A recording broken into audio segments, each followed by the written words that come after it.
Fala galera, tudo bem com vocês? Prof. Rafa aqui na área para mais uma aula de história. Bora começar! O tema de hoje começa na página 168, pega lá para acompanhar comigo. Qual que é o assunto de hoje? É o período intermediário, ou seja, é o período entre Dom Pedro I e Dom Pedro II. Por que período intermediário? Porque você viu na aula passada que Dom Pedro I proclama a independência do Brasil em 1822, em 24 vai outorgar a Constituição, e ele vai governar até 1831, 9 anos de governo, e então ele volta para Portugal, ele desiste, ele abdica do trono por uma série de fatores que eu expliquei nessa aula sobre o primeiro reinado.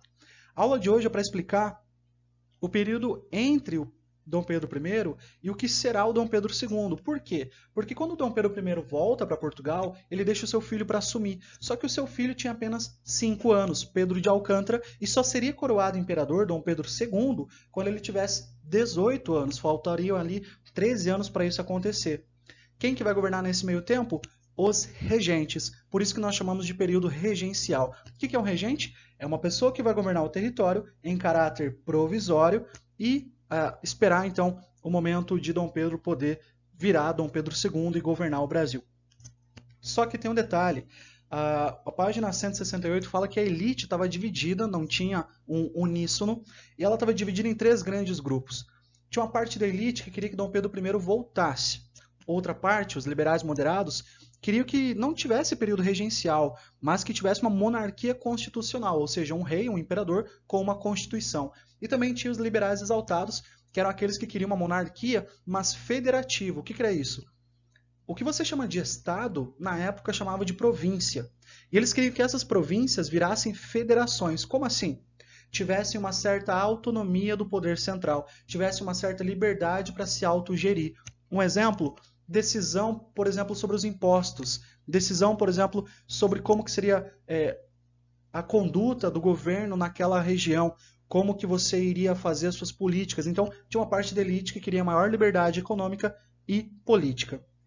Na página 169, ele vai falar que o período regencial a gente consegue subdividi-lo em 2 partes, regência trina e regência una. Como assim? Tinham 3 regentes, mas depois eles escolhem deixar apenas um regente, tá bom? Então, saiba que o período regencial foi esse momento entre Dom Pedro I e Dom Pedro II. Mas o assunto principal da aula de hoje é entender as 3 rebeliões que aconteceram nesse período, porque foi um período muito conturbado. São elas a Revolta dos Malês, a Cabanagem e a Revolta Farroupilha, ou a Guerra dos Farrapos. E todas elas aconteceram no mesmo ano, 1835. Só que uma delas acabou no mesmo ano, a outra acabou no ano de 1840 e a outra vai se estender até 45. Então, é um período de bastante rebelião, de bastante revolta em várias regiões do Brasil, nesse período regencial conturbado. A primeira rebelião que o livro traz é a Rebelião dos Malês, 1835. Onde aconteceu? Bahia, Salvador. Quem fez a rebelião? Negros muçulmanos, negros da etnia Nagô. Por que malês? Porque o muçulmano, na língua iorubá africana, era chamado de Imali. E aí ficou a revolta dos muçulmanos, a revolta dos Imalis, a rebelião dos malês. Por que os negros fizeram uma rebelião? Porque negros escravizados e alforriados queriam acabar com essa prática da escravidão, já que o Brasil proclamou sua independência e continuou sendo escravocrata. Aí você vem com a pergunta, prof, o que é alforriado?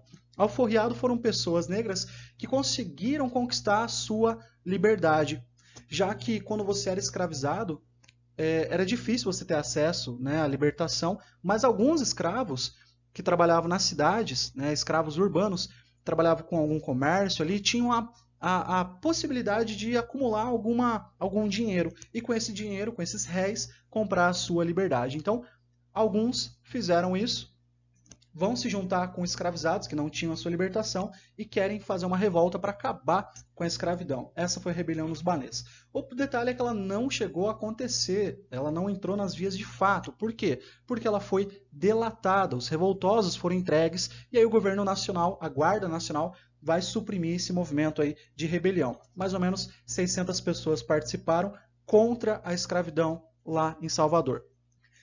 Nós temos prisões, execuções, né? Pessoas foram fuziladas, pessoas foram deportadas, foram entregues, foram mandados para fora do Brasil na condição de escravizado ainda, e aí o governo vai pegar e aumentar o rigor sobre aqueles escravos que fizessem rebelião, sobretudo vão aplicar a pena de morte. Tentou fazer uma revolta, vai ser condenado à pena de morte. Então a rebelião dos malês foi a rebelião dos negros muçulmanos que tentaram acabar com a escravidão, mas o grupo acabou sendo delatado e o movimento acabou não tendo êxito. Então, primeira rebelião trabalhada, rebelião dos malês, lá em Salvador. Já na página 171 ele vai falar de uma revolta que aconteceu no Grão-Pará. Grão-Pará é essa região que está em vermelho aí no seu mapa, onde você tem hoje os estados do norte do Brasil, com exceção do Acre. O que foi essa cabanagem? Foi uma rebelião que aconteceu em 35, só que diferente da anterior, ela não vai ser feita pelos escravizados e alforriados. Ela não vai ser feita e vai ser suprimida no mesmo ano. Pelo contrário, ela vai se estender por alguns anos, ela vai até 1840. Basicamente, quem fez a revolta? Nós temos dois grandes grupos aqui. De um lado, proprietários rurais, ou seja, a elite, né, os donos das terras, com muitas posses, e de outro lado, pessoas mais pobres que aproveitaram o momento para reivindicar melhores condições de vida. Bom, a gente tem então na página 171, no parágrafo 2 e 3, isso que eu acabei de falar, quem participou, né? O ponto central da cabanagem era a insatisfação dos proprietários de terra e o controle que tinha no Grão-Pará por um português. Eles não queriam que o governador, o presidente da província, fosse um português. O Brasil era independente e eles gostariam de maior autonomia, maior liberdade, e eles viram que alguém brasileiro, alguém do Grão-Pará mesmo, seria melhor para governá-los. E aí, o texto fala que em 1835 eles tomaram Belém, hoje capital do estado do Pará, só que alguns anos depois o governo nacional, a Guarda Nacional, né, o governo imperial, o governo regencial, acabou suprimindo esse movimento. Por que as pessoas pobres então fizeram parte dessa rebelião? Porque tinham pessoas em extrema pobreza e o governo regencial não dava, não fazia nada em relação a isso, e eles queriam então melhores condições de sobrevivência. Essas pessoas mais pobres eram chamadas de cabanos, indígenas, negros e mestiços pobres que moravam em cabanas, por isso cabanagem.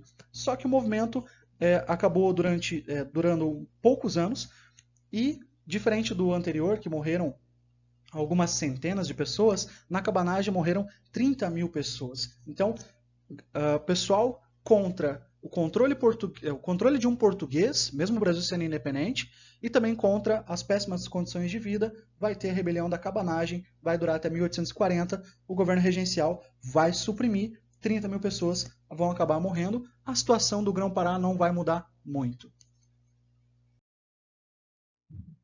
Para encerrar, na página 172, tem uma guerra dos farrapos, uma revolução farroupilha, uma guerra civil que aconteceu no Rio Grande do Sul, parte aí da nossa região, né, que o Paraná está, região sul do Brasil. Bom, diferente da rebelião dos malês, que foram escravos e alforriados, diferente da cabanagem, que teve participação ampla de populares e elite, a Guerra dos Farrapos foi causada pela elite apenas. Quem fez o que eles queriam, né, e onde eles estavam. Então vamos lá. Localização, Rio Grande do Sul.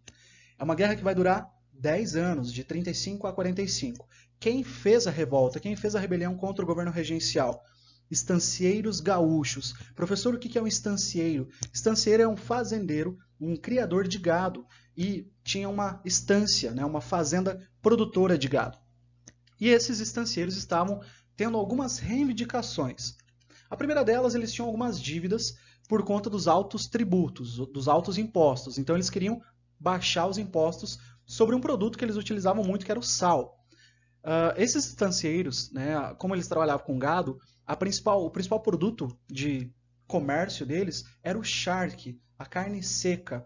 E, não sei se você sabe, para produzir o charque, a carne seca, você precisa de muito sal. O sal vai desidratar esse produto, vai desidratar essa carne e aí você vai ter como resultado o charque. Então eles queriam diminuir os impostos sobre o sal. A segunda reivindicação, tivesse uma livre circulação de rebanhos entre o Brasil e o Uruguai.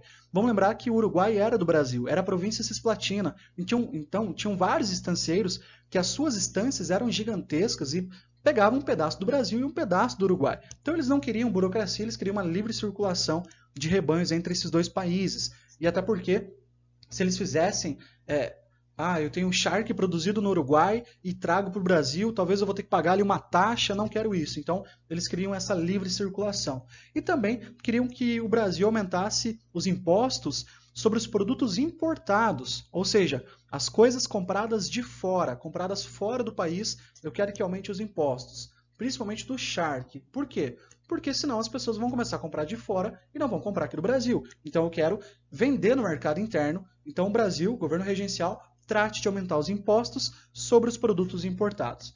O detalhe é que essas reivindicações não serão atendidas.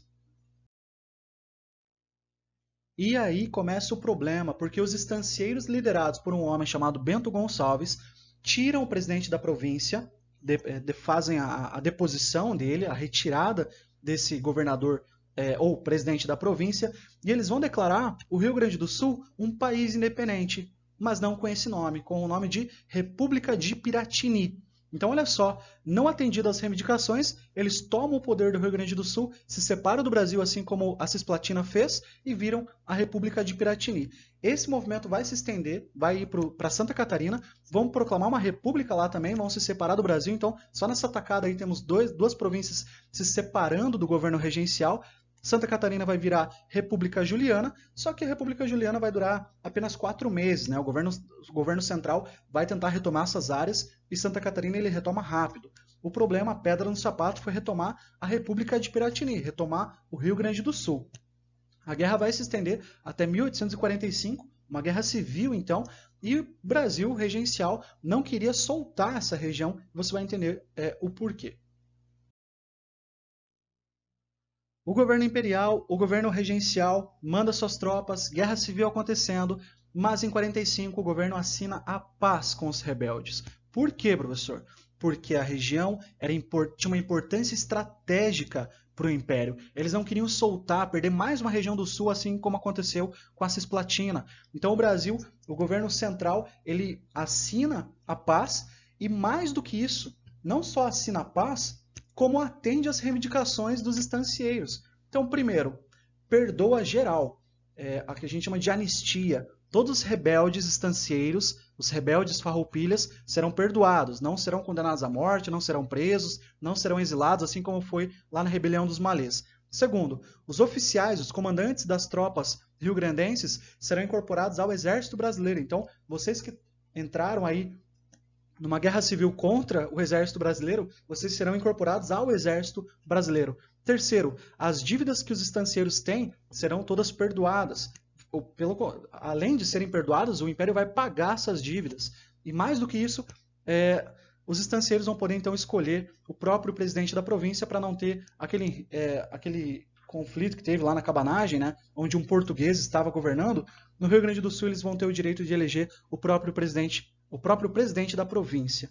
Então, o movimento acaba com o governo assinando a paz. Não foi diferente da cabanagem, né? Porque na cabanagem o governo apenas suprimiu o movimento e acabou. Na rebelião dos Malês, eles foram delatados, uma parte foi presa e uma parte foi morta. Na rebelião dos Farrapos, na Guerra Civil do Rio Grande do Sul, a galera vai ser perdoada, vai ser colocada dentro do exército, as dívidas serão pagas dos estancieiros, eles vão poder escolher o próprio representante. Tudo isso por quê? Porque o Rio Grande do Sul representava uma importância estratégica para o Império. Uma curiosidade é que na bandeira do estado do Rio Grande do Sul, que você está vendo aí, carrega essa história, essa memória. Está escrito República Rio-Grandense e o ano da revolta, 1835. Então olha só, na bandeira do estado atual do Rio Grande do Sul, eles trazem na sua memória e história trazem na sua tradição a história da Guerra Farroupilha, da Guerra dos Farrapos. E aí o Rio Grande do Sul volta a ser do Brasil e é assim até hoje. É isso por hoje. Eu espero que você tenha gostado e entendido. Muito obrigado pela atenção e diga tchau.